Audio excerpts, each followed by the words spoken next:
Tech Yeah Podcast. That's pretty good. Tech Yeah Remote Studios.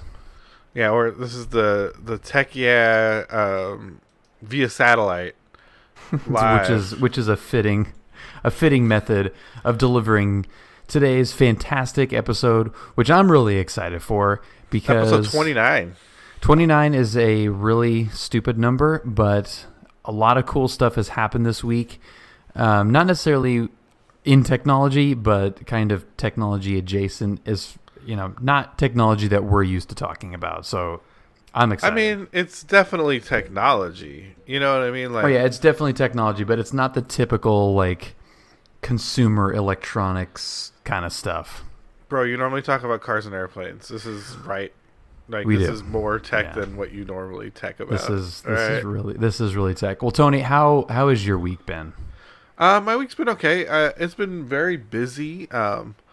As you're familiar because we work together, but there's been a lot of stuff, a lot of transition going on at the office. So, I've been long days where I have little time to get the things I need to get done. But those always seem to work out. Otherwise, it's been good.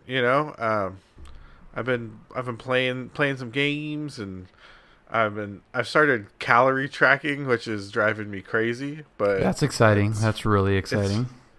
I guess it's for a good cause, but it's absolutely it's absolutely for a good cause. It's a major pain in the butt, but it's worth it. And I will say this because I've done it before. Like, the moment you start counting calories, it's like it's the only way to actually be on a diet. You know what I mean? Because the moment you see like oh shit, like I just had a 1,300 calorie breakfast. You know what I mean? You're like, yeah, that's why you're fucking fatso, bro. Like, that's you ate half your calories and it's 10:30 in the morning. Or more than half. You eat 70% of your calories. It's 10:30 in the morning. Like, you're ruining your life here. So, in that context, I think just starting to count calories is like, yeah, the dieting part's actually kind of easy if you're willing to have the discipline to actually count it. Yeah. But no, all but that so stuff takes a lot of discipline. It takes Yeah. a bunch of discipline. So that's good. But the bad news is I got a red light ticket. So there's this thing, I guess, and I guess I shouldn't be saying this on the podcast because I could be found guilty in a court of law. But in the city of LA, I guess, they say you can ignore them. Have you heard this? No. So there was a ruling, and it's like on the news and stuff. So like I'm tempted to like push my to see what happens. So they'll send you the ticket, and they'll send you like a "Hey, pay us money" letter, but You they don't never actually have to do it. No, and they never report it to the DMV or to credit agencies because the court, like someone tried to fight with it, and they ruled in court that they can't prove that ticket was ever received because it's not certified mail or anything. Right. As long as you never show up to court and admit you received a ticket, then you don't have to pay it. I'm going to take out the part that says I got a ticket, and this is all alleged. All right? This is fictitious. This has this was a bit about if I got a ticket. just as a fictional account to demonstrate the crazy laws in Los Angeles. Yeah, this is a bit about if I got a red light ticket in LA, the anecdotal funny story about what happens around red light tickets in LA. It's not about any specific ticketing I received.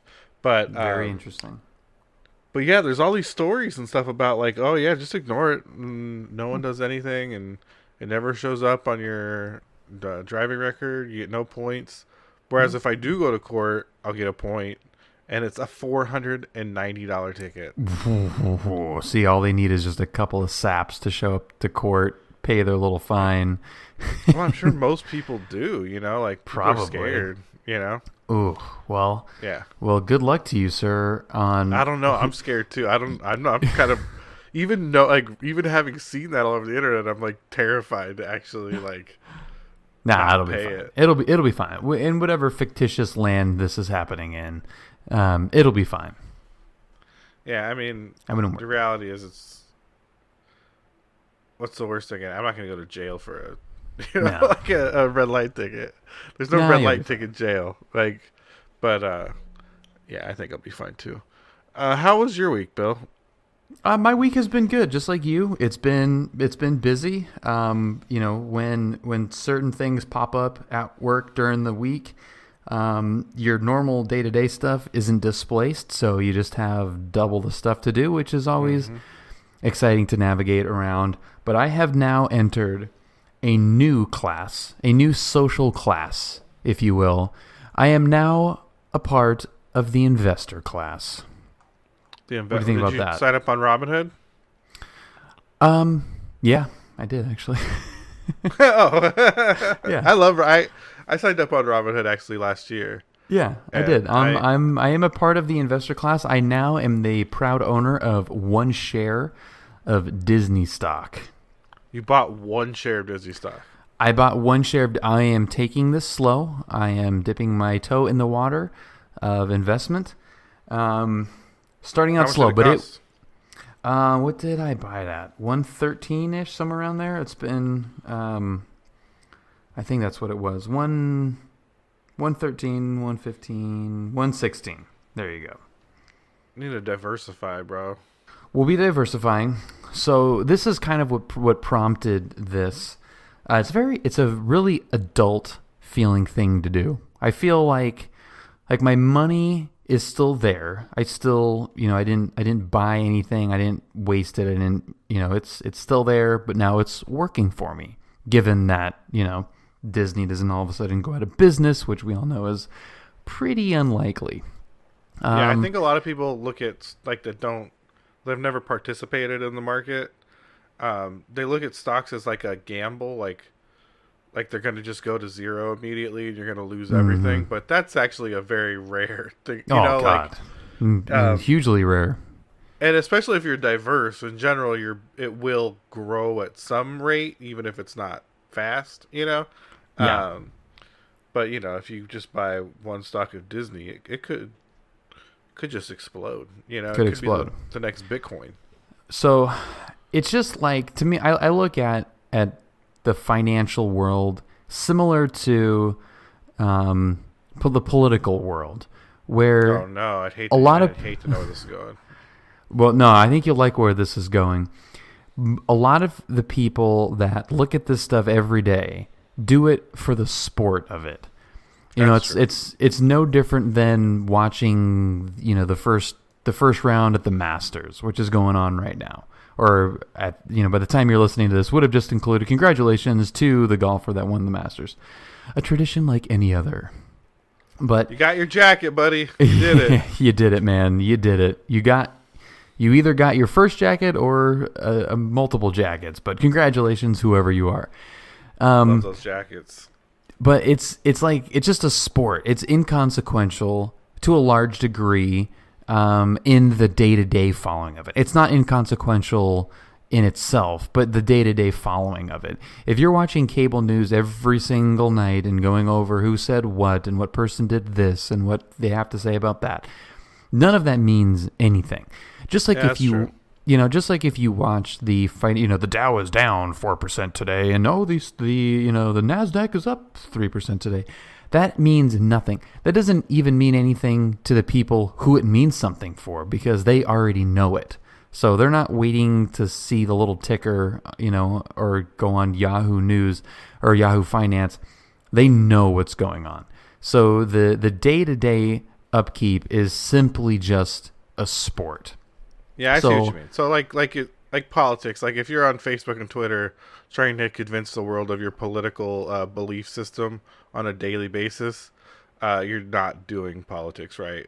No, you're keeping track of your fantasy baseball team is Yeah, all you're doing. absolutely. It's just something for you to do to pass the time, and to make it feel like you're impacting the world. You made that cool trade with your friend, and you got, hey, I got Matsui.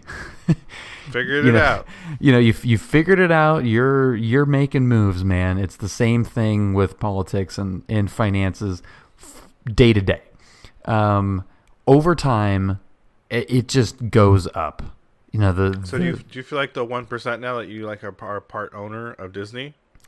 I feel like I can walk into Disneyland right now and tell the guy dressed up like Aladdin to, make sure that, he smiles in all of his pictures. Oh, absolutely. I mean, you're his boss. So why couldn't I am part owner of the company. So yeah. I made my first purchase on the Robinhood app. There's a bunch of different apps out there.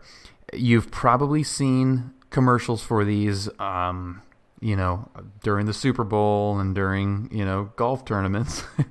The big one is TD Ameritrade. Then you've got Robinhood, which is totally free, which is obviously really nice. You've got Acorns, which is kind of like a beginner's one. You've got Stash. You've got Stockpile. You've got E-Trade, Charles Schwab, just to name a few. So I did go ahead. Oh yeah, so I did my research, and I came to the realization that, one, I wanted free, and I didn't want a ton of hand holding, but I wanted simple and easy to use. And the best for those criteria was Robinhood.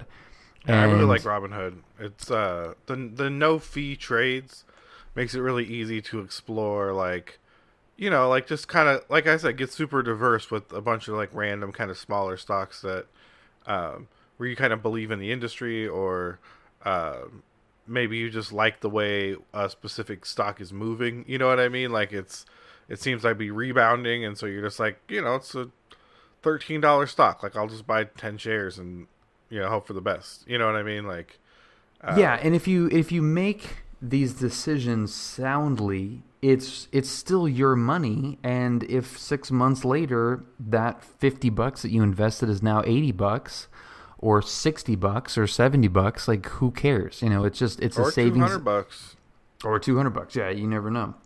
So here's kind of what prompted this. Well, there's a couple of things at play.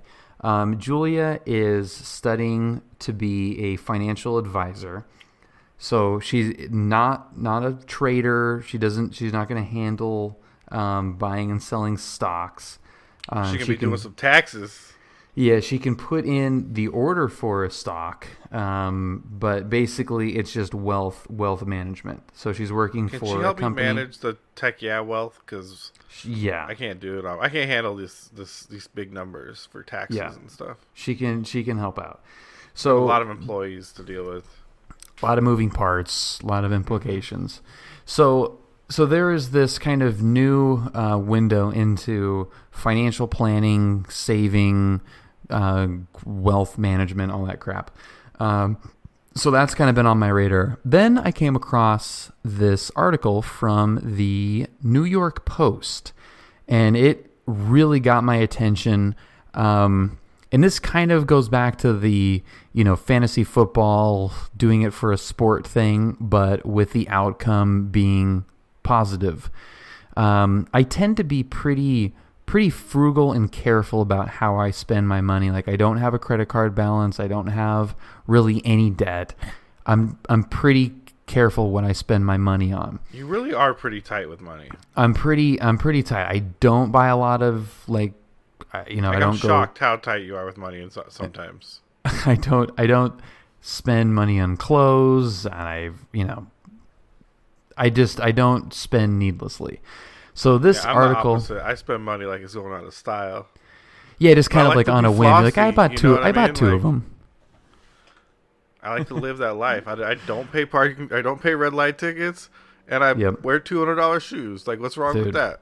Pretty dope. Yeah. But for those of you that may be somewhere in the middle, I think this might be a good article for you. So this New York Post article by John Crudell is titled, "Next Time a Hot New Product Comes Out, Buy Stock Instead." Now, that is pretty much all you need to say, and most people can figure out what that means. But this article was very well written and did a great job of kind of laying out what this potentially could mean. Now, the examples that he gives are the extreme examples. But just from the first part of the article, this is the first example that he gives. Let's turn back the clock to 1987. Yeah. Is he going to Apple us? No, he's not actually. Is he going to Microsoft us? No. Is he going to Google us? Nope. No, this is even more simpler than that. I was going to read you. I was hoping I'd nail it with Apple. These other guesses are just wasting time. No, it's even more simple than that. Yeah, you had more hair and were thinner, but that's not what this column is about, and you should really stop worrying about that. I was 4 years old. All right, John. Don't. Yeah, exactly. Yeah, we were babies. Yeah, we were just babies. Okay, so it's 1987, and your kid wants a pair of Nike Air Max, a shoe that costs around $75 at the time. It's one of those gotta have them moments your kid says. Wow, that was a bunch of money back then. Hey kid, instead of the Air Max, why don't we invest that $75 in Nike stock and you can walk around in your perfectly good old sneakers. You say, acting real wise and fatherly. So again, he assumes that we're old and men. Yeah. Which is probably true. I mean, we're reading a financial article in the New York Post. We're not fathers, though. We weren't fathers in 82 either. Or 87 for sure. Yeah. But he pouts and eventually says, sure, Dad, that sounds like a great idea. I bet we'll be glad we did. I'm assuming here, of course, that your kid can see into the future, doesn't have any peer pressure, and has sneakers without holes in the toes. Well, in retrospect, that would have been a very wise move. Simple, thrifty living, an online personal finance website, did some intriguing research on what would have happened if you would put your money into a particular stock back when companies put out significant new products instead of buying that new product. And that is the key part, which makes this kind of fun. It picked 35 companies, including GoPro, Sony, Pandora, Nike, Starbucks, and HBO. And what it found was fun. Not so much fun, in fact, that I'm going to break a very long-standing rule I have and give publicity to another publication. Okay, so here goes. That Nike stock you talked to your son into buying with the $75 you didn't spend on the sneakers would now be worth $62,000. And Simple Thrifty Living is the name of the website, by the way. That wasn't clear. So $75 turns into $62,000. Now that is a stock from 32 years ago or whatever that, that's, again, an extreme example. So moving down, there are other cases where this happened. Now, this might be out of your price range, but let's say you bought Tesla stock instead of the company's Model S back in 2016. So that was only 3 years ago, but that was a $71,000 car. So according to this website, the stock back then was around $229. Now it's $295. So that price difference isn't huge. It isn't the same as Nike and is only 3 years, but that would net you $25,000. So the examples keep going. And it's, Nintendo stock was $46 when the game, Nintendo GameCube was $200 in 2001. So instead of buying the GameCube, if you would have invested the same $200 in Nintendo at just under $18 a share, it is now at $46 a share. So it's 46%. And this keeps going. And, Apple is in here with the iPhone. If you in 2007 when the iPhone came out, if you would have spent the $500 in stock, you'd now have $7,100. So, yeah, I mean, I get what they're saying, and it's not bad advice. It's just not realistic advice. You know what I mean? Because I bought a Droid, and if I would have invested that money into Motorola, I don't think I would. You know what I mean? Like the point of the article, and he kind of goes on to say this, that this isn't like a, hey, if you go back in time and buy, like the Microsoft stock. It's not about predicting what company is going to get you $62,000 out of $75 investment. It was, and this is what prompted me to get this app, was that sounds really cool, and a way for me, somebody that doesn't like spending money on non-essential things, as a way to start getting the ball rolling on investments and starting to build a portfolio. So I can be sitting back as a, someone who follows tech news and just news in general, and see a product and think that is a really cool product. And when I get that tiny urge to, oh, that would be really cool, instead put that money into the stock of that company, and in hopes that my interest in it is a sign that company or product is going to be successful, that money is going to be working for me. If it's a 5% increase, if it's 10, if it's 46, if it's whatever, that is money better spent than spending money on the product. And now what? Yeah, I mean, if you're leaving money in a savings account, like, get your life straight. You know what I mean? Like, so in that sense, yeah, you don't have to. It doesn't take a crystal ball to see kind of that desirable trends and products offer an opportunity for economic growth if you invest in those products. I mean, even Tesla, even as kind of tone deaf or poorly as Elon Musk has been received, it's almost obvious that company is going to even continue to grow with their ambitions.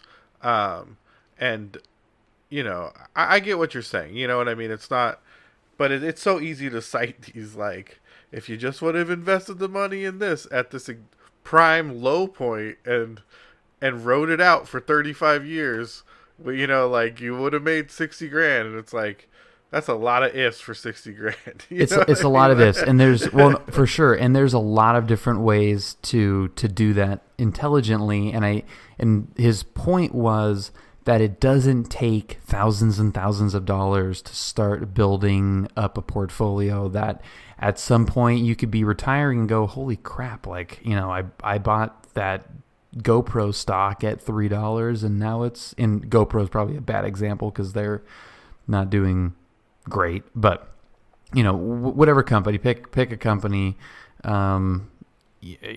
Nest or something, like, when you see these hot products come up and you've got publicly traded stock, it's not, his point was not, here's a couple of, like, oh man, you should have invested in this stories, because you're right, that is easy to look back at all the company, because every company initially, like, if you would have got in at a certain point, you'd be, billionaire by now. But it was that, look, it doesn't take a bunch of money. You can put that $100 that you were going to spend on whatever product, and if you do that enough, you'll build up a nice little portfolio. And if you don't touch it and you leave it alone and you kind of make it a sport by, picking out new products and companies that you think are going to be successful, at some point you're going to look back and go, oh wow, that was really good to do. And especially for people in our generation, and even younger, 20s and 30s, that, putting money every month into a mutual fund just seems really boring. And, like, it's, I'm not enough young people are doing that. To me, it was like a fun way to look at making investment decisions while not really doing anything too different. I'm still paying attention to all the same stuff. I'm not looking at the ticker on C-SPAN. I'm not, reading the Wall Street Journal or anything like that. It's just, hey, that's a cool product. I'm going to go on the app. I'm going to look the company up, and I'm going to, put some money into it. Yeah, especially if you can, like, see if you see like the CES demos are well received, you know what I mean? Like, Yeah. it's coming, Oh, and for you're sure. and you're like, oh, like it's funny. I remember when I was in high school. I'm sure you did too. I think everyone does the thing where you gotta like do like a stock trading game. You know what I mean? Mm-hmm. And I Yeah. remember I was in high school and we did that. And for some reason, like that morning, my dad was watching the news or something, and I just remember seeing an article about Boeing, like releasing, like something was coming. Like I don't even know what it was. Like I was a kid, or I was Mm-hmm. like 15. I had no idea. I knew Boeing made airplanes. I had no idea like what was coming out or anything about it, other than I know I saw that name this morning, and so I spent all my money on Boeing. And I think they released a new airplane or something, and I just destroyed the class. Like I made so much money. That is awesome. But it's Yeah, kind of and that thing, it's right? Like fun. when Yeah, you see it coming, and like, oh, they're about to drop something. It's just like, yeah. just jump in and see. And I think what's great about apps like Robinhood is, even if like you're saying, if you don't have a lot of money, like for me with Robinhood, it turned into like, I'm just gonna like open it up on like after payday and just find somewhere to stick $20. You know, because you can Yeah. buy partial stocks. You don't have to buy. You know what I mean? Yeah. Like like you can really find low investments. Like I saw weed was going to get legalized for recreational sale in Canada, so I invested in a bunch of like marijuana stocks and co-ops. You know what I mean? And I was just like I don't care. I'm not really personally invested in what happens with marijuana in Canada, but like I'm like that could make some. You know what I mean? Yep. Like when you see these things coming, like it's just try and participate. I think is what the biggest thing, and I think Yeah. um, Yeah, and that was the point of this article is just participate, and it can be at, if it's $20, it's $20. And, Yeah. You made a good point about the partial stock, which is a really good way to just kind of chip away at some of these blue chip, bigger stocks. But, the Disney thing was they were just announcing their streaming platform, and, like looking at, it's going to be probably about $10 a month, somewhere around there. So you're looking at $120 for the year. Instead of getting that, I'm going to put $120 into the company. So, I tried to do, exactly how this article kind of laid it out. Just I would spend $120 this year on that Disney streaming service. Now, I could still go and get it. It doesn't mean that, if you put money towards a product that you shouldn't get it or don't have to get it or whatever, but it's still like a good way to gauge, how much money to invest in a company. If I and I will invest say in, like fractional shares, you can't do that everywhere, and not every Right. stock sells that way.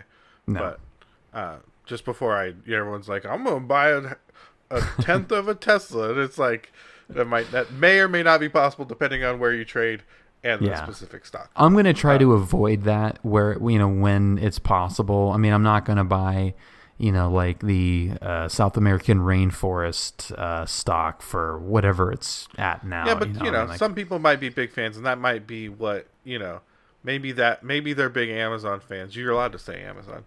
Maybe they're big Apple fans, right? Like they're just into that culture. And it's Alexa's like- listening, dude, as you know, Yeah. from the story that came out today. So yeah, I know. So if you're, but I mean, if that's the way you can get in, or that's how you want to get in, I think my point of saying that was, investments are very flexible, and they don't require, like, all. You know what I mean? I also Yeah. was like, I don't have the money to like invest in stuff, and actually, one of my coworkers was like, she was on Robinhood and was like, oh, if you set my invite, like we'll each get a free share of some random share. Yeah. And so I opened it up and immediately was just like, oh, like, this stock's $7, like, and it, or you know what I mean? You just kind of see different stuff. You're like, oh, I Yeah. know this company and they're trading really low. Like Yep. I believe in them, or I don't, Yep. and so like, don't be intimidated to take a look and see what's out No, there. it's super easy. It doesn't cost anything for some of these, and there are a few that have, $5 per trade fee or something like that, which really isn't even that much, honestly. But we're obviously not sponsored by anyone, let alone Robinhood. But I mean, the app is free. You download it. You put in some bank information. I mean, you do have to give you have to set some stuff up, because it's part of your wealth. You're on the hook for it. It's taxable and all that crap. But other than that, once you have it set up, you tie it to a bank account and you can just transfer however much or however little you want and just make a trade. I mean, like Ford's trading at like $8. Like you could just, for 2 cups of coffee at Starbucks, you can have a share in Ford. And again, you're not going to retire off that decision, but it's money better spent, I think, than the 2 cups of coffee. And it's fun to just figure out. You know what I mean? And it's fun. It's one of those things that, like, at some point in your life, you should aspire to kind of get into this, and start small. Like, figure out how it works at, like, a low investment and, see how it returns and how good or bad you are at participating in that kind of market. And, maybe you put $100 in, and maybe you split, you do it every other paycheck. Once a month, you put $25 in. In 4 months, you got $100 in there. Yeah. And you can kind of start playing the game. And, maybe in a year you realize, like, wow, like I made like 20% on that money. Like, it's not a ton of money. It's 20 more bucks. But, now I got more than $100 and I'm pretty good. I got a flow for this. Like I've got a, it feels pretty good. There's kind of, and like I made the connection with the fantasy football stuff because, it can be addicting. You get like a little rush. Like, hey, I just bought some stock. I just bought Disney stock. A single. I didn't go to a broker. I didn't. It's not part of a mutual fund where you look at the sheet and you're like, okay, I've got 1/16 of a share of Disney in there as part of the mutual fund or whatever, which mutual funds traditionally are very underperforming. But they're safe. They're for people's retirement. It's not supposed to be. It's like a savings account that has a little bit better interest rate. Yeah, a little bit better. And it's never as good as what they try to sell you on. That's what I meant by underperforming. Is that it does perform, but it's not what they're usually sold to be. Well, they use massive diversity to like ensure growth, So yeah. What are they gonna do? Right. But like when I hit that thing and like bought that share, I was like, ooh, this is really good. So I text Julia and she told her coworkers, her bosses there, who are like big time financial advisors, and they were like, oh, he's got the bug now. But think about it as in terms of like being hooked on something or getting the bug for something. This is glorified savings. This is one of our coworkers who used to work on PM team, and I saw him like last year at a bar. He went full time into day trading and has made a lot of money. Like it was just a thing he did on the side while he worked at the company, under like kind of a mentor. Like he had a friend he met who was like, "Oh, you should get into day trading." They kind of had a method for it, which I don't know. And that stuff. And now I'm definitely not in it for that kind of thing. And now he invests full time. Like it's his only source of income. And I don't suggest people be day traders or currency traders or anything. That is a high stress lifestyle. Yeah, that's not good. But like it's that thing where if you find that you have a I don't want to say talent for it.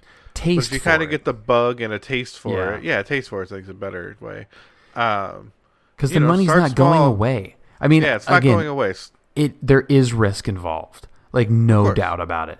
Like if you're saving up for a vacation and you're putting in money and you're investing in companies here and there, and Boeing has a couple of planes crash and the stock nosedives, and you're like, well, crap, I was planning on that money, or that stuff can happen. So it's it is not as safe as putting it in a savings account, but you're to not do it at all would be leaving potentially a bunch of money on the table. And if you think a company is going to continue to exist, then their stock will come back. Yeah, it will come back. They will grow, right? And like Boeing. I'm looking for bad news, probably more than I'm looking for good news at this point, because if I get if anybody has some unflattering pictures of them or smokes pot on a podcast or, God forbid, has any accidents and that stock takes a nosedive, don't take your money out. Put your money in. Double down. Yeah, especially like Boeing. If anything bad happens with Boeing, put your money in them because it is literally, as long as the United States of America exists, Boeing will exist. It's literally an arm of the government. It's the closest thing to communism we have in this country because it is almost wholly owned by the government, just like Airbus is in Europe. It's such a similar... I mean, it's not quite as bad as Airbus is because they're actually going through some litigation right now that could criminalize what France is doing with Airbus. So it's not on a unequal playing field type of like state-owned company, state-subsidized company. It's not subsidized, but it is government contracts. And it is subsidized. You know what I mean? Like, it's not... There's still subsidies involved in the way that company operates to the point that the United States government will always make sure that company is able to operate. You know what I mean? Absolutely. Well, their intellectual property and their facilities, their capabilities, just that alone will keep them a strong company for a long, long time.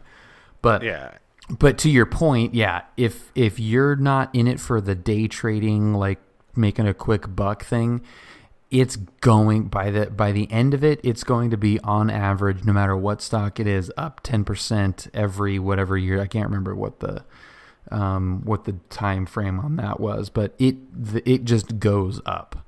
Yeah, be diverse. The market's always growing. Yeah. So there you go. There's financial advice from Tech. Yeah.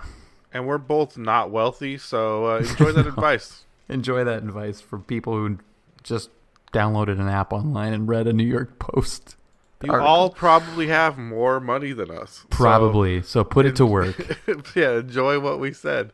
But I will keep the Tech audience up to date on the Bill portfolio, and just kind of track it and see how it goes, and just let you know what the ins and outs of that feel like. And if it, we should start our own Tech mutual fund. Ooh, and Bernie made off all these motherfuckers. Dude, we should have a buy, sell, or keep, or whatever you do. Yeah, buy, sell, or keep, right? On varying tech stocks. All right, so if you send us $100, we'll send you a kit. Oh God, I don't think you can do this. I don't think we can do this. What do you mean? I don't know. We'll send you a kit. You can't do this. Start your own mutual fund, right?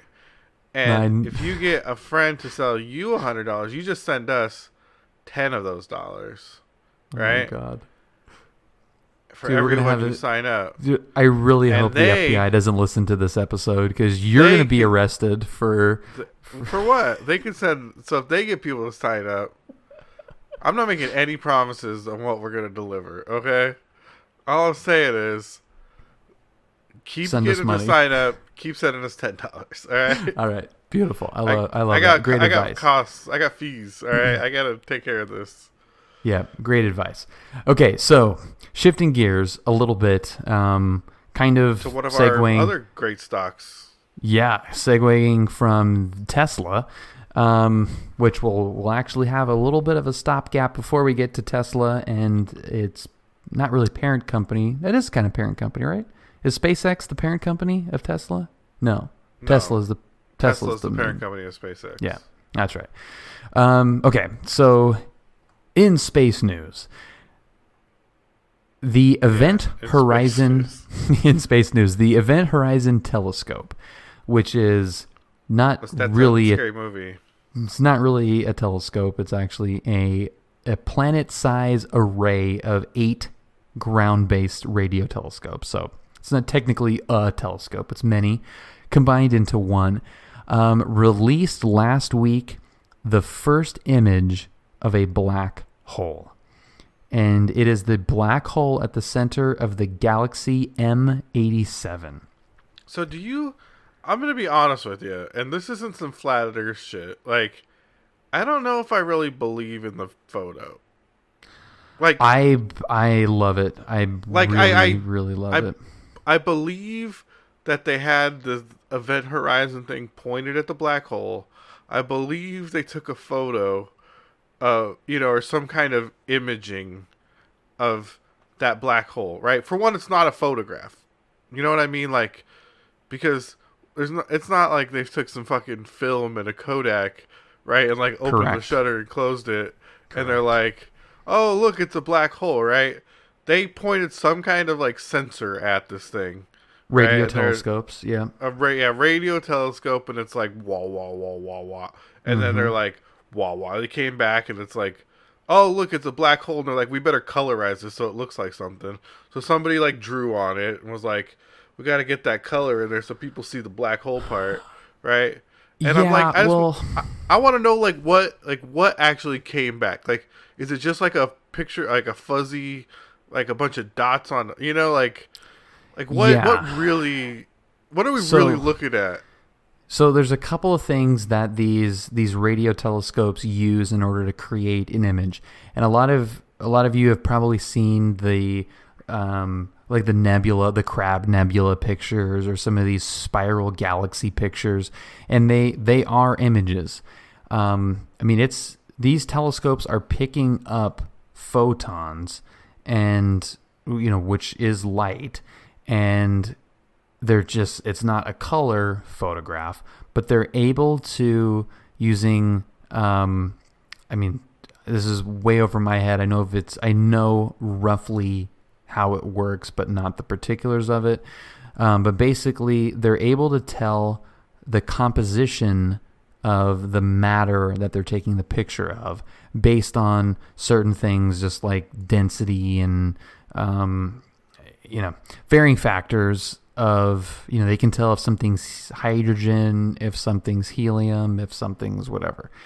And they'll usually assign a color to that element, and then paint over these black and white images in order to give it color, and for you to, like what the element excited is kind of is like a scientific term. When you excite an element, it gives off a heat color signature, basically. So using that information along with the black and white image of what they're pointing it at, they're able to make something that looks essentially like a color photograph. So you're not completely wrong that it is a colored, it's not a photograph like we would classify a picture, where the actual color, the photon is colored, and it's, going on to a sensor and then creating the image. There's a couple of different steps to this. But the fact that we knew essentially black holes existed, as much as anyone can know that something exists without actually seeing it, we're Even able. If you see it, man, the world's crazy. It's really crazy, yeah. But so scientists knew that black holes existed. They don't know what a black hole is. They don't know what is in it. They don't, they've got theories on all this stuff, but they've never been able to say, here is a black hole. The only thing we've been able to show is, here's where we think a black hole is. And that is based off of the gravitational effect of an object that's it's non-visible on surrounding objects. And the big one is in the middle of galaxies. So this galaxy M87, which is where this black hole was photographed, that is the center of that galaxy. And scientists, astrophysicists, believe that the Milky Way has a black hole in the center of it as well. I can't remember what the name of that one is, but it's been in the news, so you'd recognize it if you heard it, kind of thing. But basically, the galaxy is spinning around this supermassive black hole, and they're able to tell that because the amount of gravitational pull on that center point is greater than the object that would have to exist to create that gravity, if that makes any sense. Yeah, I get what you're saying. Yeah. I still think it's just a drawing of a black hole. Like I get what you're saying. Like all of this point, I know I'm going back to the very beginning, but like I said, it's like, I'm interested what they actually like capture, like what the capture looks like. I'm sure it's so boring that they're just like, no one would no one gets what this actually is that they're looking at. Well, it's kind of boring as it is now. I mean, it's just a couple of colors, and we've seen all the memes online. It looks like a donut. It's like RTX on right now. It's got the glowy red and the orange. Like, it looks like darkness surrounded by like this halo of like light. Like, it's well, magical, I mean right? that's exactly what a black hole is. It's darkness surrounded by a halo of light. That's exactly what's been drawn, bro. All right, we don't know exactly. You don't know exactly what it looks like. All right, like that's what I'm saying. Well, sure. I am taking this coalition of 200 scientists' word that this is actually. Which one got to do the drawing? Right? Dude, like, maybe if that's what all I'm saying is, man. If someone else drew it, maybe it would look a little different. Maybe they throw a little green in there. So cynical. It's not cynicism. I believe in what they did, and I think it's amazing. I just want to know what it actually looks like. It looks like this, just black and white, and they added color based on what the elements were that are being photographed. I don't think it looks like that, just black and white. I think it's like super grainy, and like maybe it just looks like a bunch of dots or like a. Well, I think we got to do some research, and we got to look up to see if they have published the raw photo. I googled raw black hole, but it just came up with very adult images. Put on safe search, yeah. I had to close the window, then I saved the search for later, and then came back to what we were doing. Right. But yeah. So I mean, this is one of the most important discoveries. I mean, I can't think of anything that's more important than this. I mean, is it though? Yeah. I mean, I think it is. I'm gonna ask you a serious question, and I know you're gonna think I'm kidding, but does space matter? That's a very good point, and you know what? That is not a crazy question because all of this stuff, the SpaceX rocket launches, the planned moon base, going to Mars, all the stuff. Like, does this matter? What does it mean? And I think it means more than we could possibly understand at this point, because there's so much out there that we don't understand. Most of the matter in the universe is dark matter. It's stuff that we don't know what it is. We know it's kind of there. We know that something is causing things to happen. There's string theory. There's there's all kinds of stuff that we have no idea about. And even black holes, until recently, black holes were only just a theory. No one has ever actually seen one. So the fact that we're able to show an image, take an image and show an image of something that we've thought existed for a very long time and can now prove with photographic evidence is huge. So if we continue, that's why I want to see the raw photo, because we know there's a thing. We know it behaves in what we call a black hole. We don't actually know what's happening. You know what I mean? Like we don't actually know the phenomena that we're seeing, right? No. Like we call it a black hole because that's what we've always called it. It very well might not be a hole, right? Like it very well might not be an absence. It could just be. Oh yeah. Well, I mean, yeah. Well, we don't. I think scientists are assuming that it is not a hole per se, but there is. I mean, it is.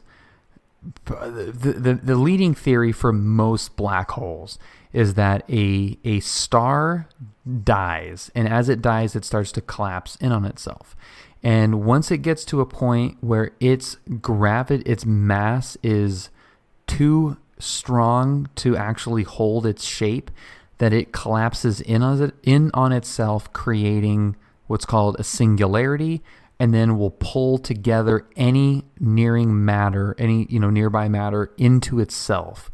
And that's where you have like these secretion disks and these pulsars and these like crazy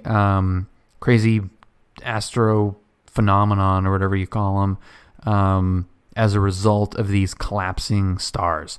And the ones at the center of the galaxies, these supermassive black stars, the theory is that these were either, massive stars that collapsed on themselves, or clusters of stars, or multiple black holes kind of sucking each other into one another, into their own gravitational vortex or whatever the hell, and creating this gigantic spiraling. I mean, we're basically like circling into the black hole at the center of our galaxy. And this is happening, billions and billions of times across untold, light years. That's why I think space doesn't matter. Well, but to us, like individually, no, it doesn't matter. But the fact that 100 years ago we had this hypothesis, this theory that black holes exist, and now we're at the point where we can actually show them. Think of 100 years, to the best of our ability now, but think 100 years from now what we're able to see and how we're able to show it. Are we able to actually figure out what's inside a black hole? Are we able to figure out what dark matter is? Are we able to figure out, is space joined at different, do wormholes exist? Confirming some theories of relativity. I just don't think. Yeah, I think relativity is correct. I don't think faster than light travel is possible, right? So, I think no matter what, even if they do get a fuzzy picture back and color it of what else is around black holes, I just don't think the actual. I mean, I'm not saying they shouldn't research these things, right? I think it's very interesting and could have some kind of implications, I guess. But, realistically, the mankind's ability to participate in these systems or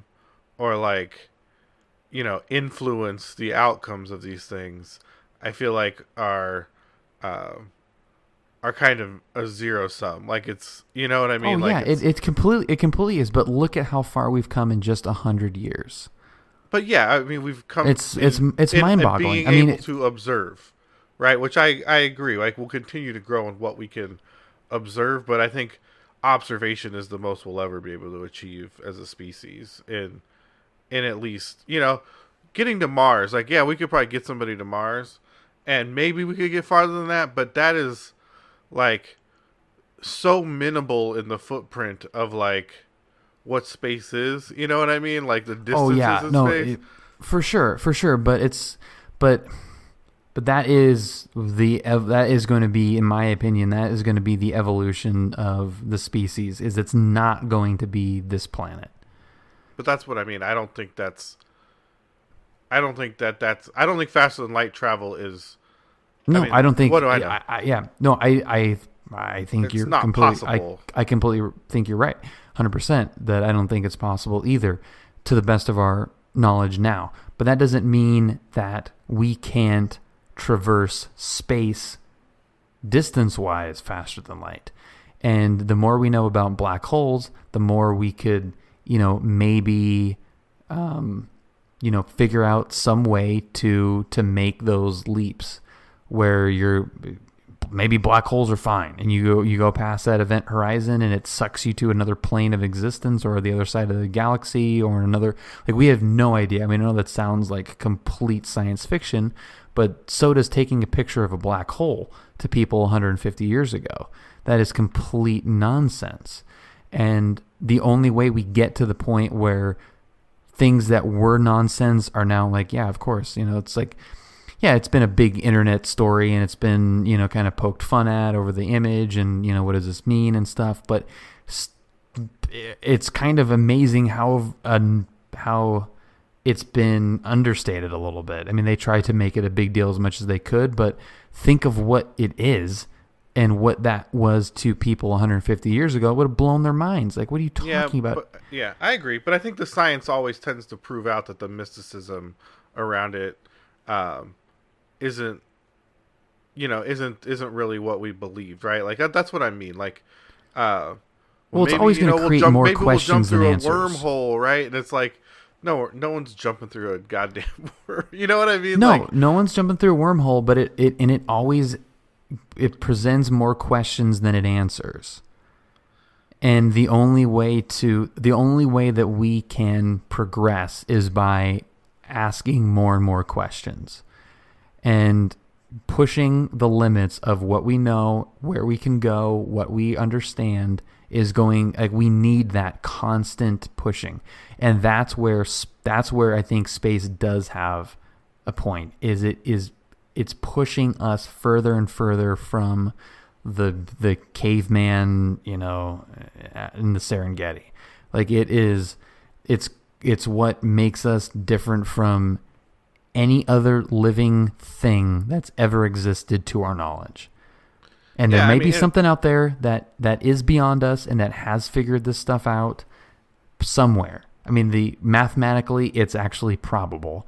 And in order to be one of those species, we have to tweet pictures of fuzzy donuts. Yeah, I mean, yeah, but like intellectually we're different, and that's what I mean. Like, I think the more, like you said, if space is infinite, then there's an infinite everything, and there's another me doing, you know what I mean? Like, I feel like those leaps of ideology are just like, they're completely theoretical and fun to think about, but I think the reality that there's literally like infinite planes of existence and this stuff. You know what I mean? Like, you can say those things because you can say those things because you can't because they're unverifiable, right? And it's like, I'm a scientist, I said it. So, well, kind of, but it's people that are thinking about things that make you feel like that make the advancements. 150 years ago, if someone told, went to, the plains during the Dust Bowl or whatever and said, you someday, 150 years from now, you will have all of the world's information in the palm of your hand at any second. You couldn't comprehend that 150 years ago. Within like the lifespan of some of our relatives, like, we've met people that at some point in their life, if you would have told them that cell phones existed and what they can do, they wouldn't have been able to comprehend that. And in fact, they probably would have said, what the hell do you need that for? Why would you possibly need that? No, I think you need crazy people thinking wormholes and different planes of existence. You need people that are thinking about things that the rest of us are like, what the hell are you talking about? Yeah, I think terrestrial technologies are amazing. And I think science is amazing, right? Like, that's not, I'm not saying that, like, people should stop exploring thought. You know what I mean? I'm just saying, like, space is something we can only ever observe. And even 100,000 years from now, if mankind still exists, and we have like super highly detailed pictures of the center of the galaxy and the supermassive black holes, and we understand exactly what's happening there.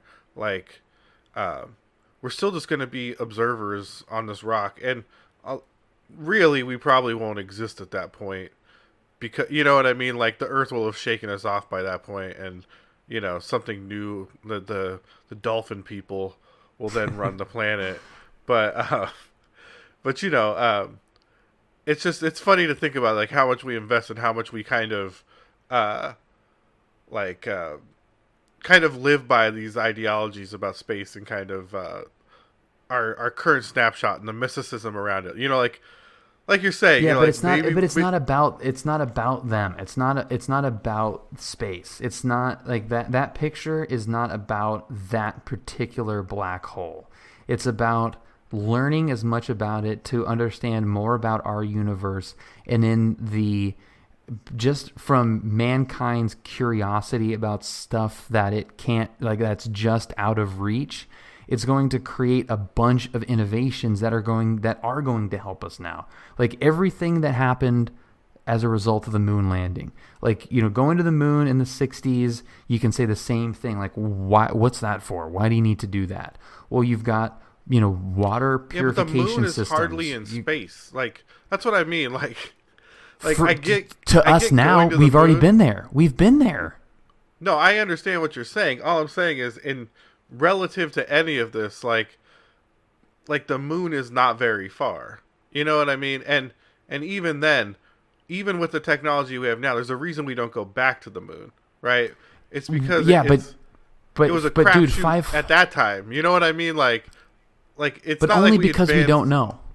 Only What? because we don't know. It's only because we don't know how far we can go because of the advancements. Like the Saturn V rocket. No, we know because of science. I mean, we know because science has proven out that there's just literal limits to like the speeds of movement, right? To the given way our you current can technology, travel. yes. Yeah, given science, given space and time and how it interacts with itself. Like nothing moves faster than that.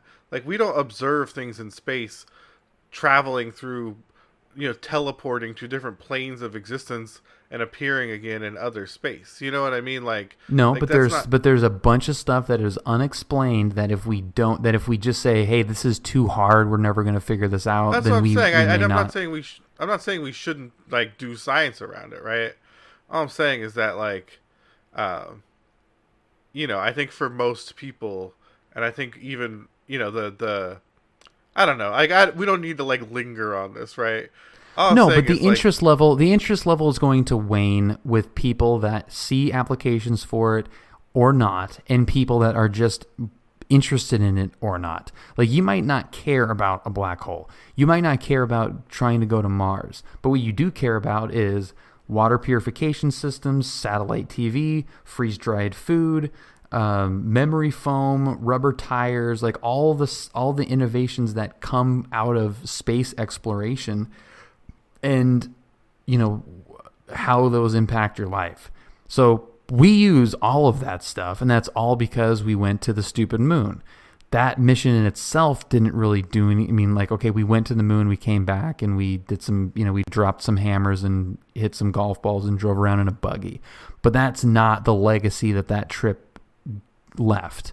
And the legacy that that photographing the event horizon of a black hole from a distant galaxy, the legacy that leaves may not be just here's a picture and whatever. There could be things that we can study and learn about it with, as technology continues to advance, that will have applications to us here now that majority of people will not give a crap how they figured it out. But you're right. Practically speaking, cool. Yes. I think it's real cool. I don't think there's a lot of applicable real world science from it. I think even the moon landing stuff, which, I think a lot of that, engineering was kind of advancements on a lot of things we were currently doing, right? Like it was kind of, next steps in the evolution of a lot of product, you know what I mean? That I think went faster because it was heavily funded, so we could beat the Russians. But and the moon's very close. I think pictures of black holes is far less. It was mechanical engineering at that point to get to space, but it wasn't it wasn't the theories behind the moon that drove the innovation around the moon landing. It was the practical engineering we had to do to get to something that is almost hardly considered space now. You know what I mean? In relation to kind of what we consider like real space. But like I said, I think it's cool. I think it's neat. I think it's very interesting. I wish I want to see the raw photo so I can see what this black hole really looks like.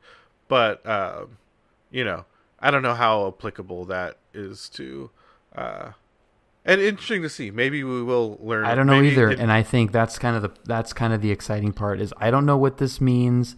People much smarter than you and I are going to try to figure out what it does mean, and they'll get back to us later. Yeah, I mean, we'll see. They're going to tell you it's the most important thing, no matter what, because that's how they get their cheddar. That's how they get the money to build space to build space cameras. Is telling you it's super important that they have space cameras. Yeah. No, absolutely. No, that's a very fair point. But I think that this could be. I mean, now we know where they are and that they do exist, and that we gotta dig into it a little bit more. And who knows? I don't know. I'm not even going to pretend to know how they're going to use any of that information. But it's not going to be useless. I can almost guarantee you that. It's funny because all of this is spawned from you saying that you think this is the most important scientific discovery, and I'm like, it's just kind of important, and we've been talking about it for an hour. Do you want to talk about it? I don't even want to know if I want to talk about it. No, it's because there's so much of our not even like space or our universe, but like the space that we take up right around us that we don't know about. And space is such a much more massive scale of all of the same materials and physics and stuff that we might be able to learn something about quantum theory and entanglement and string theory and all this crap, studying it on a bigger scale where it's easier to see light shifts and to see, because I mean the light that we see is thousands and thousands of years old, maybe in like millions of years old, maybe even more. I mean, it's no more than 12 billion years old, but it's billions of years old potentially.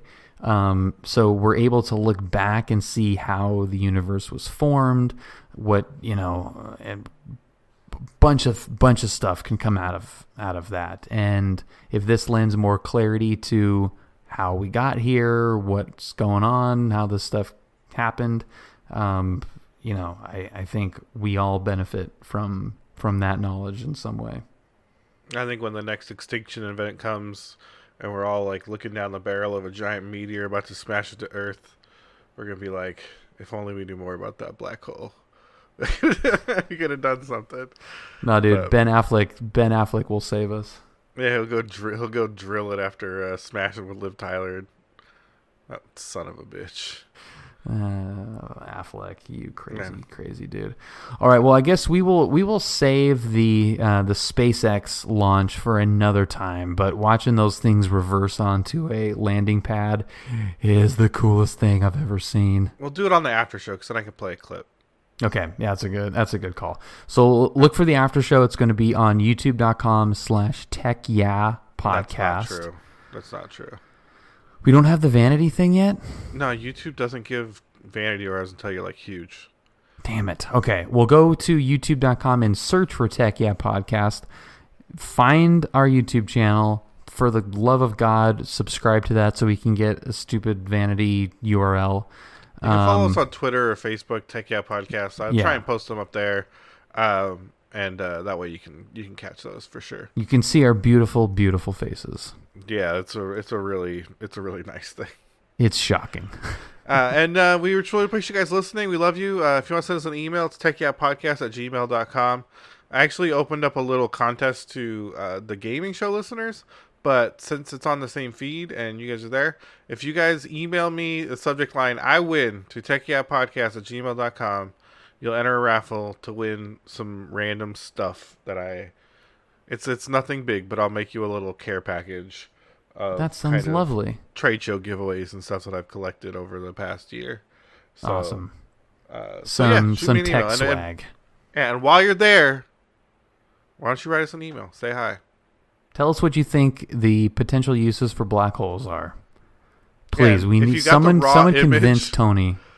If you got the raw image of that black hole where it's uncolored, it looks like a whole lot of nothing, send me that picture too, because I want that. Yeah, because Tony is going to be continually searching for raw black hole image on Google. Yeah, it's already going pretty far south. Oh boy. Oh boy. I mean, I think that the black holes are behind the Earth ice wall, right? That stops us from falling off the edge of the flat Earth. I So, like that theory. it's or maybe it's the middle. It's a drain, Yeah. for all the water in the middle of the flat Earth, where that's where the black hole is. Could be. We'll never find out. We may never know. So we love you guys. We appreciate you listening, and yeah, thanks. Love you, TYPs. TYPs, love you. Tech Yeah out.